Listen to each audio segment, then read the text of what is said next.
Oke pemirsa, saat ini kita menelusuri ya jejak-jejak peradaban dan istana kerajaan Majapahit. Di semak-semak belukar ini siapa sangka masih ada semacam gerbang rahasia yang menuju lorong, menuju semacam persembunyian dari para raja ya, atau lorong istana menuju istana kerajaan Majapahit. Jadi lokasinya sampai saat ini memang masih tertutup semak belukar, hampir tidak terjamah manusia. Kondisinya memang seakan-akan di dalam hutan atau di dalam kebun ya, yang sehingga memang menyiratkan sebuah lorong rahasia era kerajaan Majapahit. Nah, jadi kondisinya coba ya seperti ini ya. Kita sambil menyari-nyari penuh dengan kemudian rumput-rumput ilalang yang gatal ya, selain kemudian rumput-rumput gatal lainnya seperti rawe, seperti kemudian apa namanya simbuan, itu banyak sekali di sini. Lah apalagi di sini yang konon katanya juga habitat ular-ular besar ya, seperti kemudian Javanese white viper maupun kemudian anaconda, atau mungkin juga sanca kembang ya, atau kemudian apa namanya ular piton. Coba kita menuju ke dekat sini teman-teman ya. Di semak-semak belukar di situ kelihatannya ada sesuatu yang menurut cerita tutur masyarakat adalah lorong rahasia menuju istana kerajaan Majapahit. Jadi luar biasa sekali ya teman-teman. Coba kita memasuki rahayu ya. Jadi rahayu. Jadi di sini biasanya hati-hati ya. Kemudian juga ada semacam ular hijau yang sangat beracun. Ular hijau bahkan itu bisanya itu 10 kali lipat dari ular kobra ya. Nah ini teman-teman. Nah ini teman-teman. Jadi di antara semak-semak belukar ini teman-teman, ya ini kita sudah menemukan seakan-akan pintu gerbang atau kemudian menuju semacam lorong rahasia. Jadi batu batanya itu sangat terlihat sekali ya. Batu batanya itu sangat tipis, tidak menggunakan semen ya. Tidak, dibantu teman-teman. Nah ini ada batu bata yang agak tipis gitu ya. Nah di sini tertutup oleh dengan semak-semak belukar. Siapa sangka kalau di sini dahulu ini merupakan lorong menuju istana kerajaan Majapahit atau lorong rahasia ya. Jadi di mana ini cara membersihkannya ya teman-teman ya. Jadi lah tembok-temboknya itu tidak menggunakan semen. Jadi coba kita kita jeboli satu persatu ya, kita jebol satu persatu, dan untuk menampakkan bagaimana kemudian besaran dari struktur lorong rahasia yang dibangun pada masa kerajaan Majapahit. Sangat terlihat sekali ini adalah asli teman-teman, tanpa belum ada campur tangan manusia sebelumnya untuk merekatkan setiap batu-batu di sini. Batu-batunya sangat khas ya. Pak? Jadi ketebalannya itu cuma tipis sekitar 2 cm ya. Nah di sini jadi mungkin teman-teman kameramen ada yang bantu ya, namun nggak apa-apa, fokus kameranya saja. Kita akan menyibak satu persatu atau membongkar satu persatu ya. Dari kemudian sebagian memang yang sudah ada fragmen ya, ada sebagian yang patah-patah gitu ya. Nah ini, nah di sini teman-teman, nah kita masih apakah ada ularnya ya? Lah dalam sekali lorong rahasia ini teman-teman. Nah ternyata dalam sekali lorong rahasia ini teman-teman. Nah kayak ada ular-ularnya gitu teman-teman. Nah ini dalam semuanya terbuat dari tembok ya, seperti tembok lorong-lorong seperti pabrik-pabrik buatan kolonial Belanda. Namun ini adalah asli buatan Majapahit tanpa sedikit pun semen, hanya sistem kosot ya pada waktu itu. Bahkan ada beberapa sejarawan yang interpretasi untuk merekatkan batu bata ini selain sistem kosot itu ada 3 lagi, yaitu ada semen yang ditemukan pada masa kerajaan Majapahit dengan adonan batu bata yang ditumbuk, dilumpang, dilembutkan gitu ya, kemudian dicampur dengan telur sehingga kemudian bisa merekat. Nah ini salah satunya.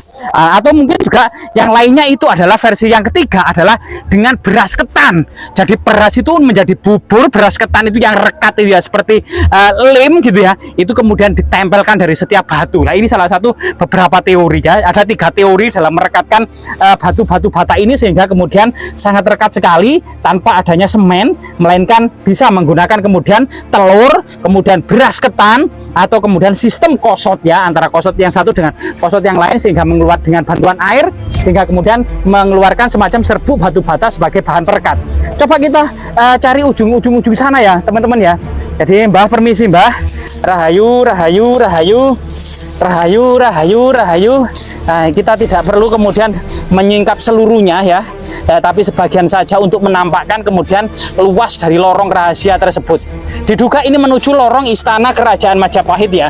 Artinya batu bata yang sangat kokoh dan sangat kuat ini diduga masuknya itu kemungkinan melalui tangga atau anak tangga, bisa terbuat dari bambu ya, yang sangat kuat waktu itu ya, bambu atau kemudian kayu memasukinya, atau rotan gitu ya pada masa lalu, sehingga kemudian struktur ini sedikit demi sedikit akan kita simak ya, bahkan rumput-rumputnya yang menghalangi kamera untuk melihat bagaimana cara leluhur kita dalam membuat lorong-lorong rahasia seperti ini ya. Ini banyak akar-akar juga. Lah ini teman-teman, akarnya kita naikkan. Loh, bahkan ini akar yang kemudian masuk ke dalam lorong ya, yang berkembang di sini seperti jenggot orang-orang tua. Nah ini, hati-hati ada ularnya teman-teman. Nah ini. Jadi ini memang tertutup oleh semak belukar dan luar biasa sekali.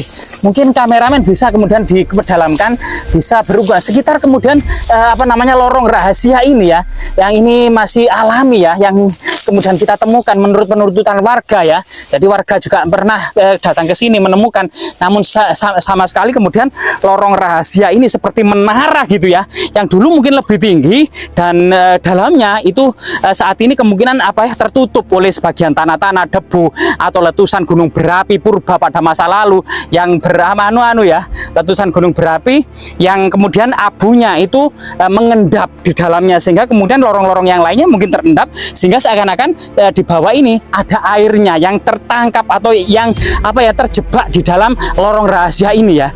Jadi luar biasa sekali teman-teman, eksplorasi kali ini kita benar-benar menunjukkan betapa megahnya kerajaan Majapahit tersebut dari segi estetika, dari segi keindahan arsitekturnya, termasuk dari segi rahasia pertahanan militernya.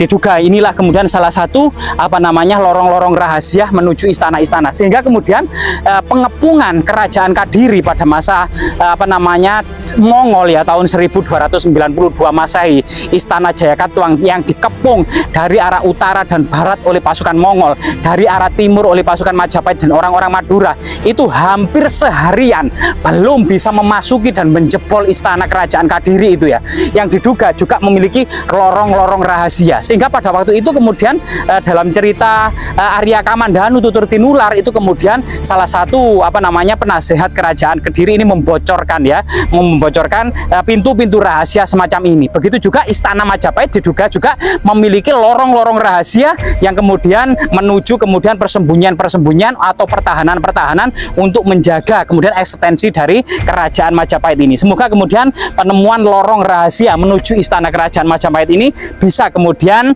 dirawat oleh warga atau mungkin juga dilindungi oleh Balai Pelestari Kebudayaan Jatim gitu ya, serta kemudian tetap kemudian dilestarikan, bagaimana kemudian diedukasi apakah ini sebuah lorong rahasia atau sumuran atau yang lainnya ya, kita kurang tahu juga karena kita bukan para ahli, namun kita terus mengeksplorasi tinggalan-tinggalan bersejarah tentunya ya, agar kemudian generasi saat ini maupun generasi yang akan datang bisa melihat, bisa kemudian mendengar, bisa menyaksikan tinggalan peradaban kerajaan Majapahit yang kemudian mereka terus belajar untuk menggali ya secara akademik, secara ilmiah, kegunaan, potensi dan nilai-nilai kesejarahannya. Semoga kemudian bermanfaat teman-teman.